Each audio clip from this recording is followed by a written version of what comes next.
కర్నూలు జిల్లా పిన్నాపురంలో గద్వాల్ వాసి తేజేశ్వర్ దారుణ హత్యకు గురయ్యాడు. భార్య, అత్త, ఓ బ్యాంక్ మేనేజర్ పథకం ప్రకారం తేజేశ్వర్ను హత్య చేసినట్టుగా పోలీసులు అనుమానిస్తున్నారు. బ్యాంక్ మేనేజర్తో తల్లి, కూతురు అక్రమ సంబంధమే కారణంగా దర్యాప్తు చేస్తున్నారు. హత్యకు పాల్పడ్డ బ్యాంక్ మేనేజర్, అతని మిత్రుడు ప్రస్తుతం పరారీలో ఉన్నట్టుగా తెలుస్తోంది. భార్య ఐశ్వర్య, అత్త సుజాత గద్వాల్ పోలీసుల అదుపులో ఉన్నారు. కేసు నమోదు చేసిన పోలీసులు దర్యాప్తు చేస్తున్నారు. పూర్తి సమాచారం ఇచ్చేందుకు మా కరెస్పాండెంట్ శివరాజ్ కుమార్ జరుగుతుంది. శివరాజ్ కుమార్, అసలు ఏం జరుగుతోంది, ఏం అర్థం చేసుకోవాలి?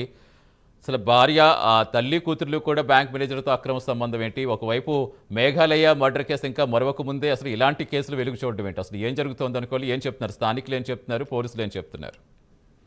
సతీష్, ఇదే మానవ సంబంధాలు ఎంత దారుణానికి దిగిపోతాయని చెప్పడానికి ఈ ఇన్సిడెంట్ ఉదాహరణగా చెప్పుకోవచ్చు. ముఖ్యంగా ఆ పెళ్ళైన నెలలోనే ఏదైతే నవవరుడిని హత్య చేయించిన ఘటన కర్నూలు జిల్లాలో చోటు చేసుకుంది. ముఖ్యంగా కర్నూలు జిల్లా పిన్నాపురం వద్ద ఏదైతే ప్రైవేటు సర్వేర్ ఉన్నారో తేజేశ్వర్ అనే వ్యక్తిని దారుణ హత్య చేసి అక్కడ పడేయడం జరిగింది. ముఖ్యంగా గద్వాల జిల్లాకు చెందిన తేజేశ్వర్ ను గత నెల ఏదైతే ఒక అమ్మాయి వివాహం చేసుకోవడం జరిగింది. అయితే ఈ ఘటనలో ఎవరైతే భార్య, అలాగే అత్త, అలాగే వారి బంధువులు కలిసి ఈ హత్య చేసినట్లుగా తెలుస్తుంది. ముఖ్యంగా కర్నూలులో ఉండే ఒక బ్యాంక్ మేనేజర్ ఈ హత్యకు రచించినట్లుగా తెలుస్తుంది. ముఖ్యంగా ఎవరైతే బ్యాంక్ మేనేజర్ ఉన్నారో ఈ బ్యాంక్ మేనేజర్ ఇటు ఎవరైతే అమ్మాయి, అలాగే అమ్మాయి తల్లితో కూడా అక్రమ సంబంధం ఏర్పాటు చేసుకోవడం జరిగింది. ముఖ్యంగా అమ్మాయికి ఏదైతే పెళ్లి జరుగుతుందనే విషయం తెలిసిన తర్వాత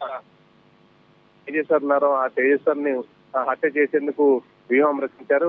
ఏదైతే పెళ్లైన నెల తర్వాత ఏదైతే ఈ నెల 17వ తేదీన కర్నూలుకు రక్షించడం జరిగింది. ఈ కర్నూలుకు వచ్చిన తర్వాత ఏదైతే దాదాపు 5 రోజులుగా మిస్సింగ్ కేసు కావడంతో ఇటు గద్వాల స్టేషన్ లో అబ్బాయి తల్లిదండ్రులు ఫిర్యాదు చేయడం జరిగింది. అయితే సెల్ ఫోన్ సిగ్నల్ ఆధారంగా కర్నూలు జిల్లాలో అతను పర్యటించినట్లుగా ఇటు పోలీసులు సమాచారం ఇవ్వడం జరిగింది. సెల్ ఫోన్ సిగ్నల్ ఆధారంగా ఎవరైతే తేజేశ్వర్ మృతదేహాన్ని అక్కడ పిన్నాపురం వద్ద ఒక కాలువ వద్ద గుర్తించడం జరిగింది. నిన్న పోస్ట్ మార్టం నిమిత్తం కర్నూలు ప్రభుత్వ ఆసుపత్రికి తరలించి పోస్ట్ మార్టం అనంతరం ఏదైతే మృతదేహాన్ని తేజేశ్వర్ తల్లిదండ్రులకు అప్పచెప్పడం జరిగింది.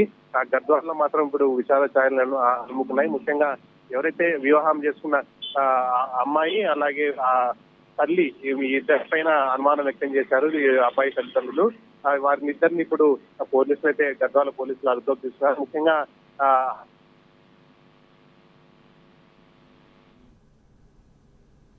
Right, thank you Shivaraj Kumar.